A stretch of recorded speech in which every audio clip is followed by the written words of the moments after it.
చెప్తా, నాకు తెలుసు, నాకేం గుర్తులేదు. నేనేమంటున్నా అంటే ఇట్లా అనేక పనులు చేసుకున్నాం. మనం గోదావరి నుంచి నీళ్ళు తెచ్చుకున్నాం. నీళ్ళు తెచ్చుకొని మంచినీళ్ళ తర్వాత సాగునీళ్ళు ఎంబడబడ్డాం. మెదక్లో యువతల ప్రాంతం అంతా కొంత అందినాయి నీళ్లు, పాత మెదక్ జిల్లాలో. మీదికి మిగిలిపోయినాయి మన 2 తాలూకాలు ఉండే నారాయణఖేడ్, జైరాబాద్. వాళ్ళకి నీళ్ళు రావాలి. ఎట్లా రావాలి గోదావరి నీళ్లు? సింగూరు ఓ టైంలో నిండుతుంది, ఓ టైంలో నిండది.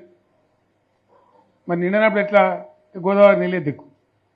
ఇక్కడ ఏదైతే మలన్న సాగర్ కట్టామో 50 టీఎంసీలతోని, దీనికే లింకు చేసి సింగూరు నింపేటట్టు సింగూరు నుంచి లిఫ్ట్ చేసి సంగమేశ్వర, బసవేశ్వర అని 2 లిఫ్ట్లు పెట్టుకున్నాం. 2 తాలూకాలకు రెండింటికి కూడా లక్ష ఎకరాల పైచీలకు వచ్చేటట్టు ఎకరాల నీళ్ళ స్టెట్ పెట్టుకున్నాం. టెండర్లు పిలిచినాం, పనులు స్టార్ట్ అయినాయి, గుత్తేదారులు వచ్చిండ్రు, పనులు మొదలుపెట్టిండ్రు.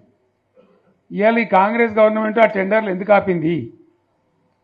సంగమేశ్వర, బసవేశ్వర ఎత్తిమోతల పథకాలు ఎందుకు నిలిపేసింది? ఎవరి కోసం నిలిపేసినట్టు? నేను హరీష్ రావుకి చెప్తున్నా, మీరు 2 తాలూకాల ప్రజలను కూడా సమీకరించి సంగమేశ్వర, బసవేశ్వర మీద పెద్ద ఎత్తున దండయాత్ర చేయాలి, పోరాటం చేయాలి. తప్పదు కదా, కొట్లాడితేనే తెలంగాణ వచ్చింది. ఇది కూడా రావాలని కొట్లాడాలంటే ప్రజలు విజృంభించాలి, అయితేనే నీళ్ళు వస్తాయి. సంగమేశ్వర లిఫ్ట్ రావాల్సిందే, బసవేశ్వర లిఫ్ట్ రావాల్సిందే.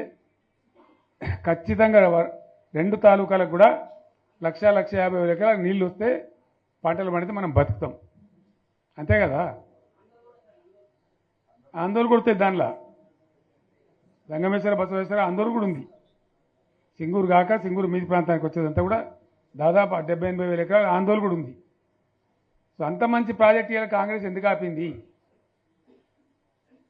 ఓ మినిస్టర్ ఉన్నాడా, ఆయన ఆందోళన. మరి ఆయన ఏం చేస్తున్నట్టు? మంత్రి పదవులు, ముఖ్యమంత్రి పదవులు ఎందుకు? 10 మందికి మెయిల్ చేయడానికా, లేదా తమాషా చేయడానికా? డ్రామా కాదు కదా. కాబట్టి మనం వీళ్ళ మెడలు వంచి ఖచ్చితంగా వాటిని సాధించాలంటే పోరాటానికి సిద్ధం కావాలి. ఓపిక పెట్టినాం మనం ఓపిక పెట్టలేదు. ఇప్పుడు 14 నెలలు అవుతుంది ఈ గవర్నమెంట్ వచ్చి. మనం ముందే అంటే మనం కన్నేరు అందరూ, ఇంకోటి అందరూ ఓపిక పెట్టినాం. ఇప్పుడు వాళ్ళు ఇక కుయ్యలేదు, కుట్టుకోలేదు, ఏం లేదు, మాటనే లేదు. అంటే మనం కొట్లాడ చేయాలి. ప్రత్యక్ష ప్రజా పోరాటాలు లేవదీసి ఖచ్చితంగా ఈ ప్రభుత్వం మెడలు వంచి సంగమేశ్వర, బసవేశ్వర సాధించాలి. అటువంటి అవసరం ఏర్పడితే పోరాటాన్ని నేను కూడా మీతో పాటు వస్తానని మనం చేస్తాను. తప్పదు. మరి మనకేం చేస్తాం? మంచి మాటకు మంచి మాట, చెడ్డ మాటకు చెడ్డ మాట, అంతే కదా. పోరాటం లేవదీయాల్సిందే. మీ ఎమ్మెల్యే మాణిక్యరావు నాయకత్వంలో, అక్కడ మాజీ ఎమ్మెల్యే భూపాలరెడ్డి నాయకత్వంలో, మీ జిల్లా నాయకుడు హరీష్ నాయకత్వంలో ఖచ్చితంగా దీని మీద పోరాటానికి మీరు బాటలు ఏర్పాటు చేయండి.